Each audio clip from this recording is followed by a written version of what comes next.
Dharavi, the largest slum in the world, 1 million people cramped in just 100,000 dilapidated homes, 80 people sharing a single toilet, and a slum housed in an area that's roughly the size of 300 football fields. Dharavi, where literacy rates go as high as 69%.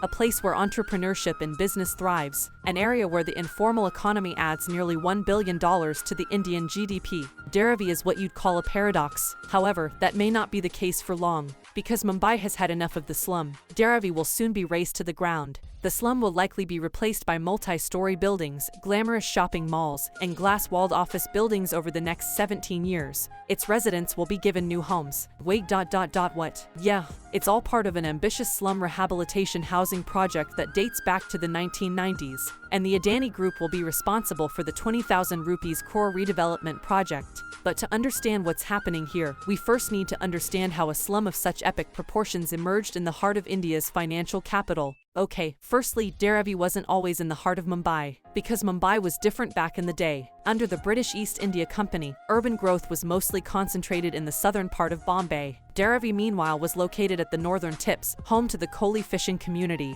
But as growth exploded in the late 1800s, the British Raj expelled local residents and polluting factories away from the center, all the way to Dharavi. As people began reclaiming the marshy lands, the original settlers moved away, making way for a new influx of people, mostly people working the tanneries and cotton mills. Employment opportunities rose. Rural migrants continued to find their way to Dharavi. Squatters lived side by side with the original lease owners, and the slum began to take shape. The British did not reinvest the proceeds of their plunder in improving the local infrastructure, and so the people were left to fend for themselves. No administrative support, no planning, and no investment. Even as the city redrew its borders to accommodate the rapid expansion, Dharavi remained where it was. By the mid-1990s, Dharavi found itself sandwiched between the airport on one side and an international financial district on the other. Now obviously the government wasn't too pleased with these developments. They didn't like the slums, and they didn't like the fact that the people here lived on government land. But they couldn't just raze it all down and leave people homeless. They had to find the middle path. So in 1995, the government of Maharashtra set up a committee and asked, what can we do about the slums? The committee studied the matter and said, we'll do in situ rehabilitation. The idea was to get a private builder to take over the slum. They'd build multi-story apartments somewhere in this land and ask residents to relocate here, freeing up land and unlocking prime real estate. It was a no-brainer. So, the government of Maharashtra created the Slum Redevelopment Authority in 1995. They just needed 70% of the slum dwellers to agree and they could absorb Dharavi into the scheme. But progress was slow. And while the government did float a tender in 2007 with 101 companies taking part, nothing came out of it. The legal problems were insurmountable. There was pushback from the residents too. You see, in 2009, the Mumbai Municipal Corporation conducted a survey and found that only 37% of Dharavi's residents could prove they'd been living there for the stipulated tenure. Only they were eligible for new homes in the rehabilitation program. The others weren't. People feared that they'd lose the only home they had. Even a state-appointed experts committee called the project a sophisticated land grab. They told the government to stop focusing on profits and look after the people who lived in Dharavi instead. And when things finally got moving in 2019, after a UAE-based developer won the bid, the government came out and said, oops, we forgot to include railway land. We have to do the tender process all over again. There was a change in the government and the tender was scrapped. So yeah, there was no makeover for Dharavi, and nobody really thought it would ever happen. Until now. And it looks like Adani will be the one who will finally get the ball rolling. Now on the face of it, the new project seems like a good idea.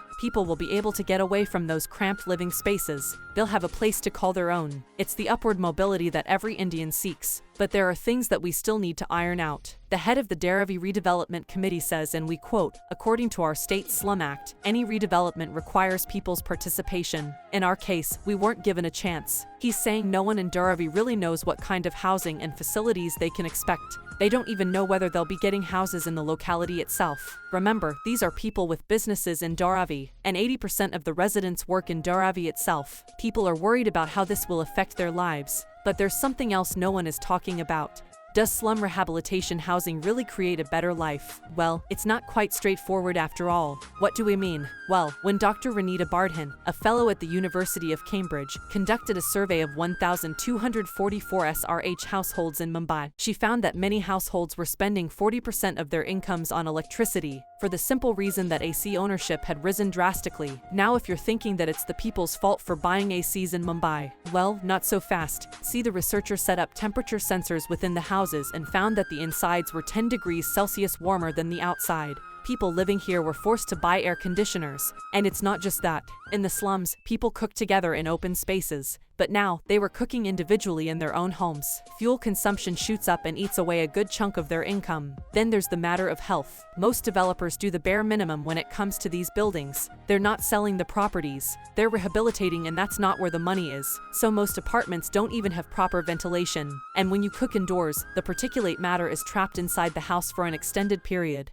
as long as 2.5 hours, and this can have harmful side effects. Also, some of these SRHs don't even get sunlight, and they've become breeding grounds for tuberculosis, a disease that India wants to eliminate by 2025. Even mental health takes a toll. For instance, researchers at the International Institute for Population Studies found that 60% of people surveyed in SRHs across Mumbai reported feeling lonely. In slums, this number was just 17%. You can imagine that the social networks and close-knit communities are an essential part of these slums. So yeah, maybe owning an apartment in a multi-story building isn't all that it's made out to be. Maybe the residents are right to be a bit apprehensive about their future. For now, we can only hope the same fate doesn't befall the people of Dharavi. We hope that redevelopment doesn't snatch away their lives and livelihoods. And we hope that it doesn't kill its flourishing $1 billion economy too. Progress is good, but hopefully it's done in a manner that's inclusive.